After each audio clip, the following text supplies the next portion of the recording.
How you doing, Bruin fans? Todd Reeves here with your UCLA Daily Report, part of the Fan Arch Network. Glad you joined me on this Thursday, April 2nd, 2026. No April Fool stuff today. Everything you hear from me will be factual. And that was yesterday. This is a brand new day. In fact, it's the opening day of UCLA spring practice. Now, who knows how much coverage we're going to get as far as the media, what their availability is, to see practice and that kind of thing. But hopefully, we have something for you tomorrow. Who knows, when it comes to these reports, as they say, this guy's looking good or this guy, needs to pick it up. Who knows if there's going to be any of that, but we'll see. So, I wanted to get your thoughts on how things are going. So, what do you want to see in spring practice? Do you want to see the offense be in sync and, taking apart the defense? Or do you want the defense to be dominating and stopping the offense in these practices? Now, we don't know how much, 11 on 11 or 7 on 7 that's going to happen. So it'll be interesting to see. I mean, what would you rather see? It's been a while, except for 1 year, an exception. The defense for UCLA has been rather poor, uh, to say the least. The offense has been okay, and I know a lot of you will pick the offense just because offense sells tickets. You like the big, exciting plays. You like the long runs, the deep bombs, that kind of thing. And sure, but also, wouldn't it be nice to see a UCLA defense, absolutely just shut down somebody? I mean, the Seattle Seahawks won the Super Bowl pretty much on their defense and with a pretty good offense as well. So I don't know. What do you think, Bruin fans? And also maybe there's a few of you out there that's going to root for the special teams. I mean, would that be a positive to have the kicker nailing field goals from 60 to 65 yards and punts booming 70 yards down the field? I don't know, but uh, it'll be interesting to see because the offense, when you look at the offense, the strengths obviously is going to be the quarterback with Nico Iamaiava. Um, there's the offensive line, though, is going to be a question. But the skill positions are supposed to be really talented and deep. The receivers and the running backs, there's a bunch of transfers.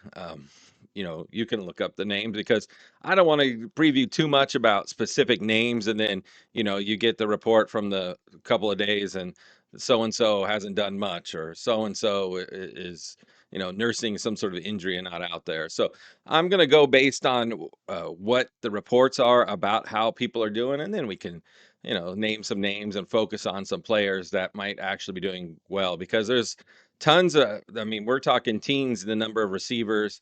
You have several running backs. No starting spot is set in stone on the offense. So, we'll see. Now, of course, the weakness being the offensive line and tight end. We have no idea who's going to be the tight end in this offense. Supposedly, it's going to be a balanced offense, so it's not going to be like, an air raid, chuck it, and it's not going to be a ground and pound. It's going to be a mixture of the two, and it'll be dependent on the offensive line as well to see how well they do. On the defensive side of the ball, the strengths are the pass rush with Sahir West. I will mention him because he needs to be a stud coming off the edge. He was at James Madison. There are a lot of schools interested in his services. I know, and I'm talking big time schools. And he chose UCLA, probably somewhat out of loyalty to Bob Chesney, but we'll see, how he does against this offensive line rushing the passer. So the edges are supposed to be pretty decent. Also, the secondary is supposed to be loaded as well, especially at the safety position. So it'll be interesting to see how the new receivers go against this new secondary with the same quarterback, working on stuff. So it'll be interesting to see what happens there. Uh, and also, the weaknesses of the defense are the linebackers are a total mystery. We don't know what we're going to get out of them and the defensive tackles. So, is stopping the run going to be an issue for this defense?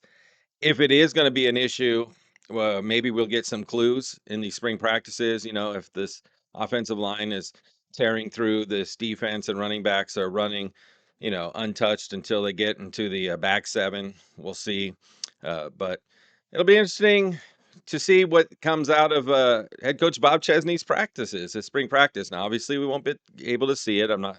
I know I'm harping on that, but we'll see what happens as far as the media reports and who's doing well and who's not. But the football program, though, did get some good news. And again, not an April Fool's joke. Well, UCLA has definitely a number one fan, and it's Angelo Mazzoni III. Uh, Angelo contributed or donated $10 million to the UCLA football program. It's a huge amount, the biggest ever for a UCLA program. Now, you may have seen this name before because he does have his name at the Rose Bowl. If you've been to the Rose Bowl to watch a UCLA game recently, his name is on one of the ticket booths, I believe, and also his name is on the terrace at the outdoor terrace at the Wasserman Center. So he's donated $1 million in the past. He got his bachelor's from UCLA, he got his law degree from UCLA, uh, and Mazzoni the third also he was the associate athletic director in the 70s and early 80s before moving into the business world. So he has deep, deep UCLA ties. I call him the number one fan because when you donate $10 million to the program, and according to his little bio, it said in the past 60 years, he's never missed a UCLA home game and he's only missed 10 road games over the last 60 years. So he's been to a lot, he's seen a lot. So he's my number one UCLA fan. It's not even a question at this point. So if you want to overtake Mazzoni for the top spot, you got to donate $10,001,000, and you also can't miss a game for the next 60 years. Well, I guess you can miss nine and try to outdo Mazzoni by one game. So you can miss nine over the next 60 years, and then you'll be the number one fan. Now, some of the perks, or one of the perks that he gets, is the UCLA head coach for the football program. That position will be now known as the Angelo Mazzoni III UCLA head football coach. So the coaching position is now named after him. Now, what this $10 million is going to go to, it's basically discretionary. It sounds like from the press release that, UCLA, I believe the term was that yeah, it's for broader infrastructure and resources. So that was the term they used in the press release. So can it be used for NIL? It didn't say it couldn't be used for NIL. I'm not sure, but I'm sure it's going to be used for equipment, maybe upgrade, some of the facilities, just a little bit here and there. Also, maybe or not only head coach, salary, but assistant coach salary, maybe towards that. I'm not sure. Again, it said broader infrastructure. So that's what I'm thinking. Also, if he was going to go to NIL directly, he could have just donated, I think, to the Man of Westwood, the NIL fund for them. But who knows? Maybe he did make a separate one that's not being publicized, but this one is, and it should help the Bruin program immensely. What also can help the Bruin program immensely is high school recruiting. And UCLA football has a big month coming up because uh, starting in May 15th, that weekend, that'll be the first of 4 weekends of official visitors for high school football recruits. And UCLA is trying to make a big splash. As we said, I believe last week, UCLA football recruiting is kind of behind the eight ball when you talk about the 2027 high school football recruiting class. This coaching staff got in late, so they've been trying to play catch up, and part of that is having 17 players on the in the first weekend there at UCLA on campus visit, an official visit, including the number one player in California, Dante Wright. He's a corner from Long Beach Poly. Now he is a Georgia commit, but UCLA is amongst a few schools trying to flip him. Uh, I would say it's a long shot to get him to come to UCLA, but we'll see. I mean, the recruits are talking up Coach Chesney in this program. So, can they flip him from Georgia? It'll be tough, but he'll be on campus for that first weekend of official visits. They also have the number one player in Washington coming, the number two player in Michigan coming. They have players from Alabama, but a lot of them are going to be local kids from the Southern California area. This weekend will be the first of four, as I said, four recruiting weekends. They'll have another one in the last weekend of May. They'll have more official visitors, and then there'll be two more weekends of official visitors on June 5th and June 19th. And then after the June 19th weekend, the official visits are done. It's a dead period. So there'll be four huge weekends for high school recruiting when it comes to UCLA football to get these guys on campus because I know a lot of Bruin fans kind of think of the same way that I do that, once you get on campus, see it, the weather, how beautiful the campus is, all that kind of thing, the facilities, the Wasserman Center. And now with hopefully a great coaching staff, it'll convince some guys who were thinking about going somewhere else to come to Westwood and play for the Bruins. Now, that's the good side of recruiting. Now, let's talk a little bit on the negative side, and that's men's basketball high school recruiting. And the reason I bring this up is a couple days ago we had the McDonald's All-American All-Star game, where the top high school basketball players in the country come and play basically an all-star game. Not much, defense. It's not. It's just a showcase, but usually when you turn on that game, you can see one or two UCLA recruits or commits that are coming to the program and you see, oh, okay, let's see how this guy does. Let's see how this guy does. Well, no need to watch the high school game this year, Bruin fans, because there were zero McDonald's All-Americans coming to UCLA. And that's pretty disappointing, you got to say. I mean, the Trojans of USC had three guys in the game, so their high school recruiting is going very well. Now, they need it because they had a really tough season and they're losing some guys off this year's squad, which didn't even make the tournament. But it's pretty disappointing for UCLA.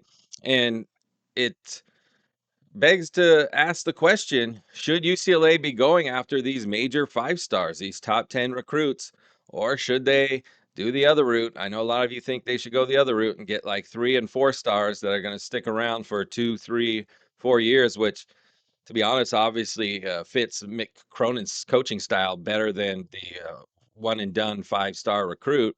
But he has done them before. I mean, Amari Bailey was a 5-star and a one and done. Uh, was it Perry Watson, I believe, was a one and done. So, and Adem Bona was supposed to be a one and done, but he came back for his second year. So Cronin has not shied away from getting these big time recruits, but um, we'll see what the future lies because it's kind of disappointing to, turn on the game and not have any recruits. You start talking about all these big time players and they're going to, whoever, Duke, Kentucky, and now we have three players going to USC. It's it's a little disappointing, but that's the reality. Maybe Cronin is thinking more of the transfer portal in the future, and maybe he's thinking more of these 3 and 4 stars. He has a 4-star coming in and a 3-star. Obviously, they did not make the game, so we'll see what the future holds as far as recruiting. Can they pick it up and get top 10 type high school players, or are they going to stay like around the 50 to 60 mark? We'll see, but Mick Cronin, it's a big year coming up for him. So this is kind of a interesting year not to have any big time high school recruits coming into the program. So that'll do it for your UCLA Daily Report for this Thursday. We'll talk to you tomorrow. Hopefully, we'll start talking about the spring practice and how it went at the Wasserman Center. And we're going to give you a little preview of the UCLA women's in basketball team in the Final Four in Phoenix, where they will take on Texas. All right. Well, have a great rest of your Thursday, Bruin fans, and we'll talk to you tomorrow. Take care, everybody.